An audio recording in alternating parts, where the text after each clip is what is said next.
Well, everyone told us that it was going to be a bad race because it was 80 laps. I don't think that was a bad race. Here's Racing Nation TV, Kyle Cuthbertson, Mid-Ohio expert, if you watched the video yesterday, to kind of help me talk through this because there's a lot to talk about.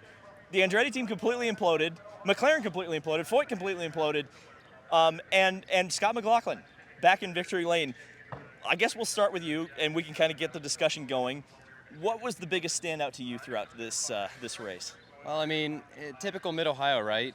Even though it was an 80-lap race, and it ended up being an easy two-stop, so there really wasn't much of a strategy like there normally is. Except for willpower. Oh, yeah.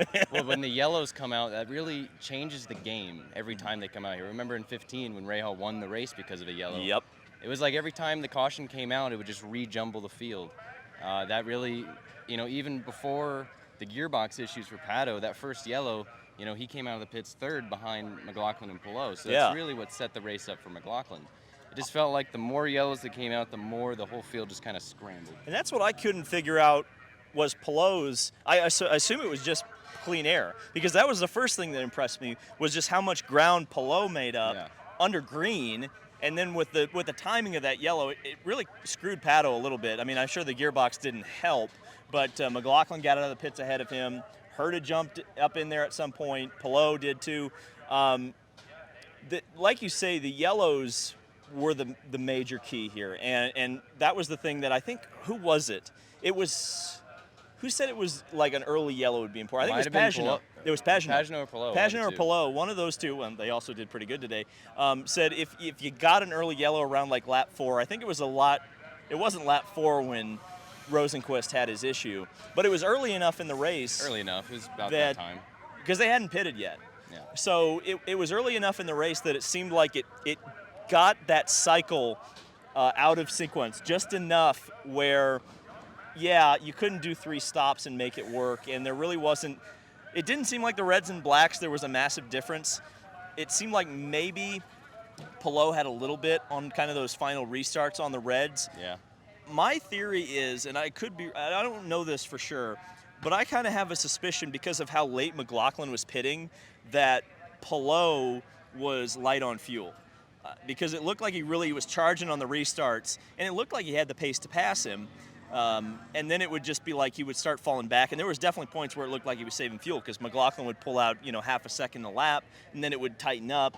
So there was strategy today. It just wasn't kind of the strategy that we're used to. It was a lot of saving both tires and push to pass and fuel all at the same time. But it wasn't a boring saving race, which I think was, and I don't really know why that was. It was kind of weird because normally if when the strategy comes in here, you notice it. Mm-hmm. There's a lot of unnoticeable strategy. Yeah. Like you said, I honestly, I can't figure out how Palou did that either. I can't figure out how Power did it. Well, he had a fast car. He did have a fast car, if you were but paying attention to Will Power, he was coming he through passed the field. everybody.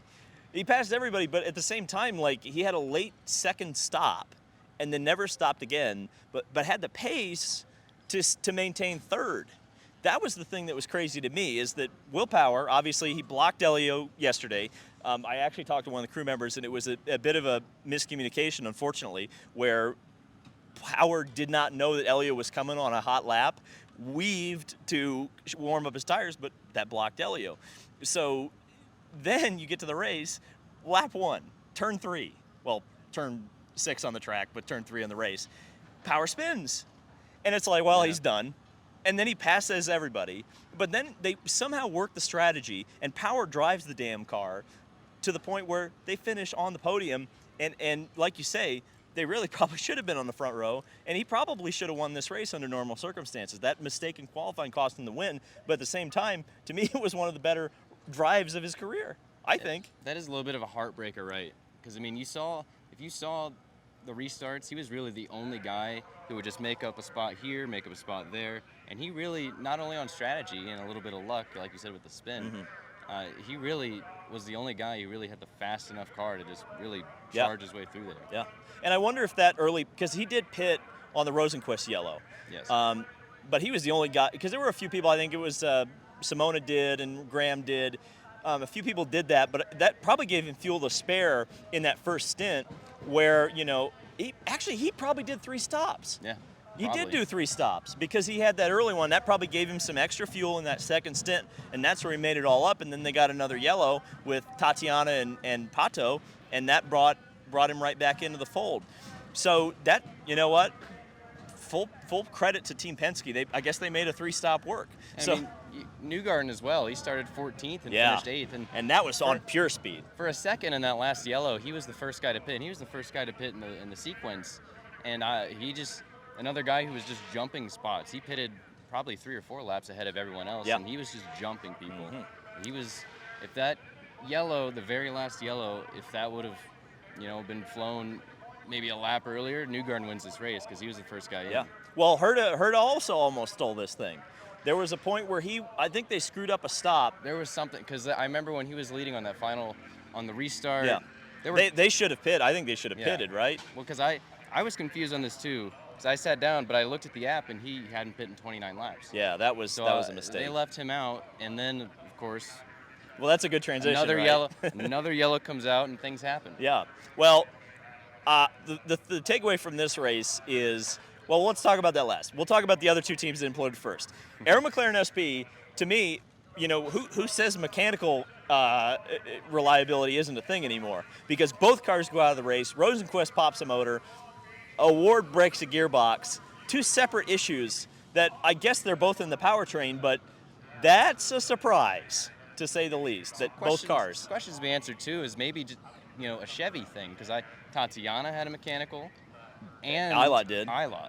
Yeah, so that was a theory that I heard from a friend of mine who I was sitting with in the grandstands, and he said to me that maybe Chevy's mileaging out their motors. And and rather than take engine penalties, you blow them up in the race. And well, McLaughlin didn't do any burnouts at the end of the race. No, he didn't, did he? But also, I think Penske hasn't stressed their engines enough. I wonder if there's a correlation between how stressed the motors were in the month of May versus. We'd have to look at that because you have 2 guys who ran up front in May, and then you have Ilott who crashed, and then the 11 car blew a motor. And the guys of the 25, or obviously that car. I don't know. It's something to think about.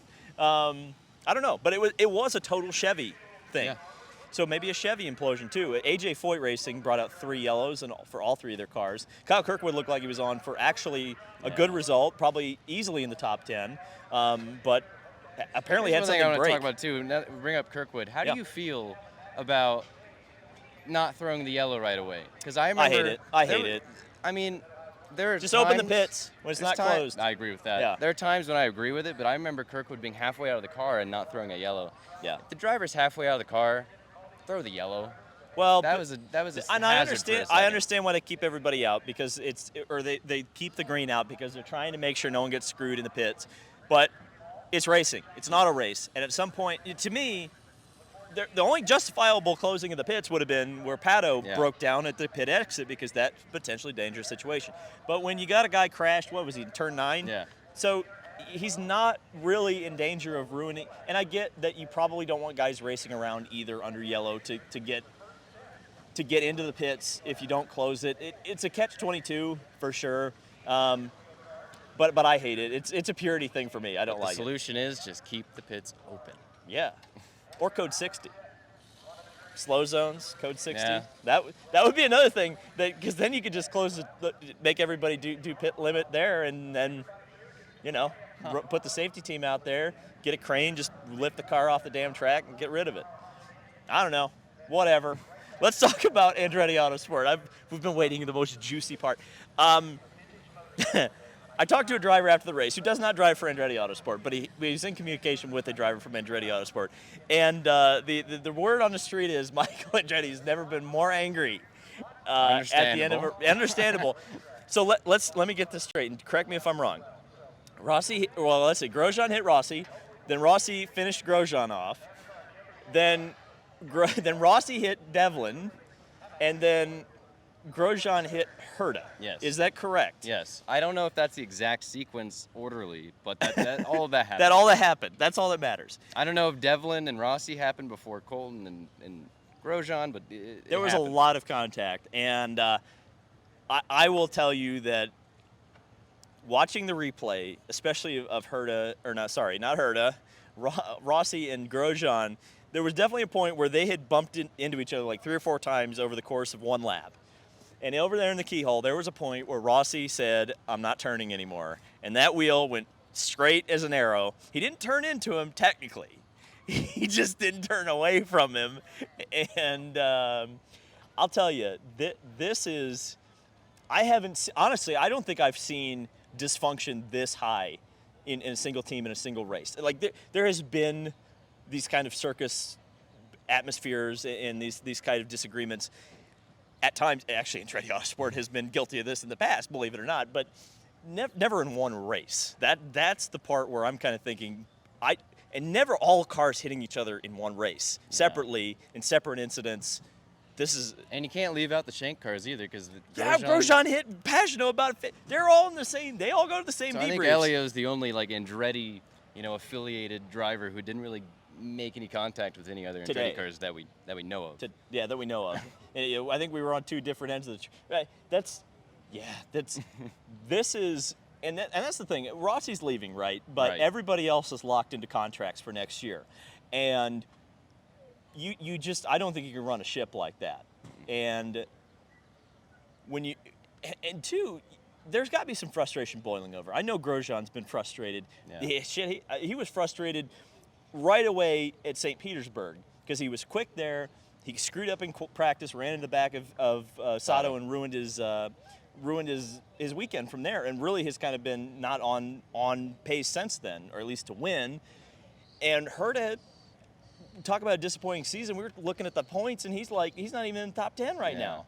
So and Rossi, sure, he's been quick, but he hasn't had an opportunity to win either, and he's leaving.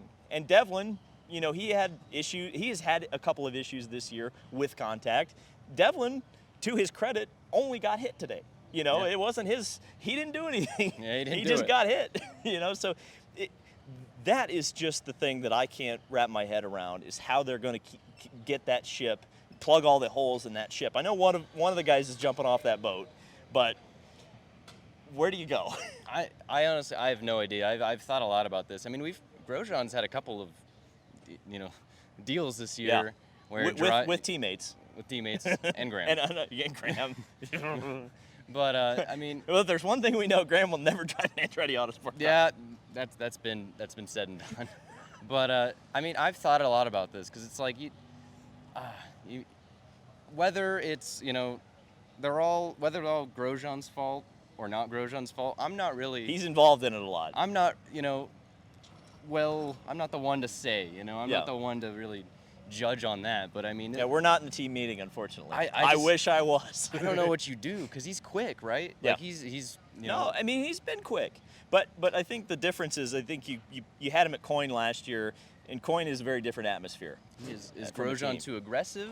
Is he, he's aggressive. Is he just making people mad, and people are not giving him space because they believe that Grosjean won't give them any respect? And I mean, I don't remember who said it, but there was, it may have been Kevin Lee and Kurt Cavan on the Trackside Show, which they said that maybe there's a little bit of animosity with how popular Grosjean is. Yeah, I've thought about that too. Which is, how petty if that's the case. But I don't think it's just that. I think, again, the common denominator is that Grosjean, more often than not, is running into other cars. And whether it's his fault or not, he's in those situations. Why is he in those situations?